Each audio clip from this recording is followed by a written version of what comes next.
తర్వాత ఇంకోటి ఏంటంటే వారిని వాహిని అని పెట్టారు కదా. వారిని ఈ మధ్య కాలంలో ఎన్టీ రామారావు గారు పెట్టారు కదా, మేము పెడితే తప్పు ఏంటి అనేవాళ్ళు ఉన్నారు. ఆ వారిని వాహిని కాన్సెప్ట్ ఏంటి?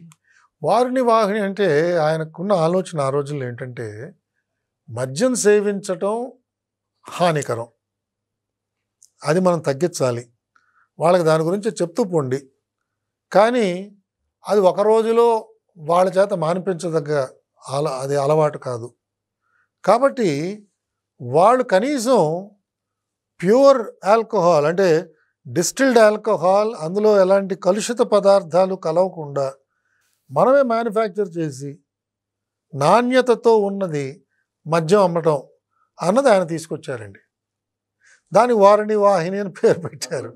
ఒక గమ్మత్తుగా ఆ రోజుల్లో ప్రతి ప్రోగ్రాంకి తెలుగుదనం ఉట్టిపడేటట్టుగా ఒక పేరు ఉండేది. అంటే దాన్ని తగ్గించే క్రమమేనా? ఆలోచన అదేనండి. ఆలోచన ఏంటంటే మనం తగ్గించాలి, వాళ్ళకి అలవాటు లేకుండా చేయగలగాలి.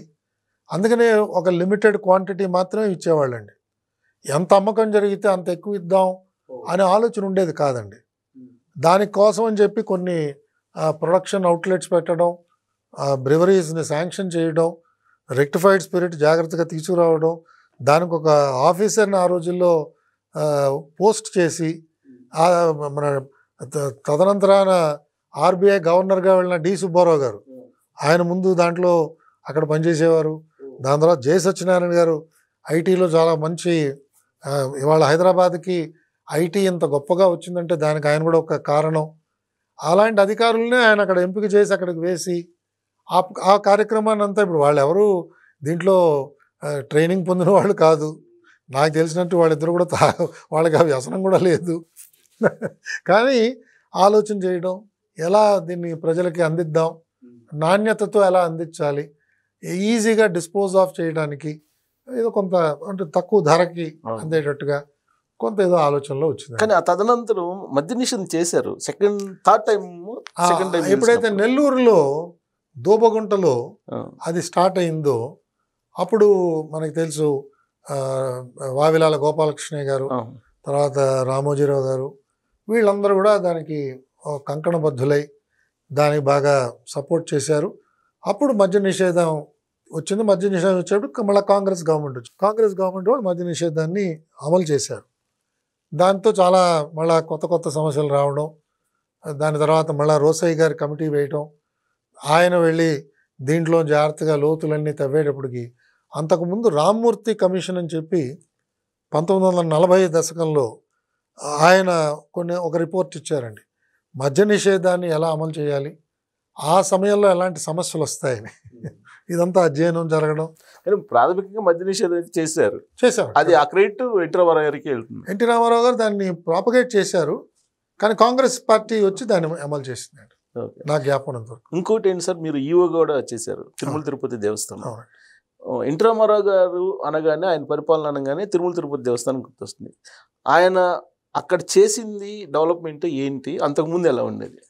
అంటే నాకు ఎక్కువ దాని గురించి అవగాహన అయితే లేదు, కానీ 2 అంశాలు చాలామంది మాట్లాడుతుండేవారండి. ఒకటి, అక్కడ తీసుకొచ్చిన అన్నప్రసాద కేంద్రాన్ని ఆరంభించడం, అది ఎన్టీ రామారావు గారు దాని గురించి మాట్లాడారని. ముందు మనం టోకెన్ విధానంలో ఉచితంగా అందరికీ భోజనం పెట్టేవాళ్ళం. అందరూ అంటే ఎంతమందికి టోకెన్లు ఇచ్చామో ఆ టోకెన్లు తీసుకెళ్ళి వాళ్ళు చూపించి భోజనం తినేవాళ్ళు.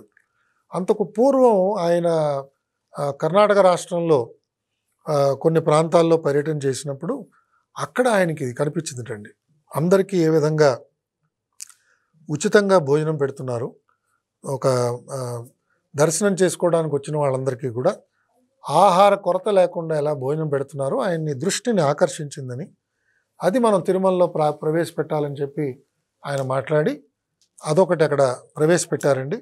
ఇవాళ అది చాలా చాలా పెద్దగా అది అభివృద్ధి అయి సుమారుగా ఇవాళ ఆ ట్రస్ట్లో 1000 కోట్లో 1200 కోట్లో సమకూరింది. అనేక మంది దాతలు ఇప్పటికి కూడా దానికి అనునిత్యం చేస్తున్నారు. అనేక ప్రాంతాల వాళ్ళు కూరగాయలు ఉచితంగా పంపిస్తుంటారు, పప్పు దినుసులు పంపిస్తుంటారు, బియ్యం పంపిస్తుంటారు. అది చాలా జనరంజకంగా భక్తులందరూ కూడా దాన్ని స్వీకరిస్తున్నారు. ఇంకొక ఆలోచన ఆ రోజుల్లో ఎన్టీ రామారావు గారు చేసింది ఏమిటంటే, ఈ తిరుమలని దివ్యక్షేత్రం కింద అభివృద్ధి చేద్దాము అని ఆయన భావించి కేవలం తిరుమలే కాకుండా మనకి 1880 దశకంలో ఒక గొప్ప డిక్లరేషన్ ఆ రోజుల్లో బ్రిటిష్ గవర్నమెంట్ సమయంలో జరిగిందని చెప్పి కొంత బయటకు వస్తున్నదండి. అంటే నాకు పూర్తి వివరాలు అయితే తెలియదు. కేవలం తిరుమల కొండ వరకే కాకుండా ఇవాళ తిరుమల కొండ మాత్రమే తిరుమల తిరుపతి దేవస్థానం ఆధ్వర్యంలో నడపబడుతున్నది. అలా కాకుండా చుట్టూతా ఉన్న ప్రాంతం అంతా కూడా తిరుమల తిరుపతి దేవస్థానం ఆధ్వర్యంలో ఇది నడవాలి. తిరుపతిలో కూడా ఒక రకమైన ఆ భక్తి పారవశ్యం కనిపించాలి, ఆ చైతన్యం కనిపించాలి, ఆ రకమైన పద్ధతులు కనిపించాలి. తిరుపతిలోనేమో మనకి ఇవాళ మాంసాహారం కనిపిస్తున్నది, మద్య నిషేధం లేకుండా మద్యం కనిపిస్తున్నది, అన్ని రకాల ఆలోచనలు ఇవాళ మనకి తిరుపతిలో కనిపిస్తున్నాయి. తిరుమల ఒకటే పవిత్రంగా ఉండాలి అని భావిస్తూ అలిపిరి తర్వాతనే మనం అన్ని నిబంధనలన్నీ తీసుకొచ్చాం. ఇది బహుశా ఆ రోజుల్లో ఎన్టీ రామారావు గారు దీన్ని ఇంకా విస్తరించగలగాలి. ఇది చాలా గొప్ప మహత్యం ఉన్న క్షేత్రం, దీని యొక్క ప్రభావం చుట్టుపక్కల కూడా కనిపించాలి అని ఆ రోజుల్లో దేవనాథన్ గారు అని చెప్పి ఒక పోస్టల్ సర్వీస్ ఆఫీసర్ గారు ఉండేవారంట.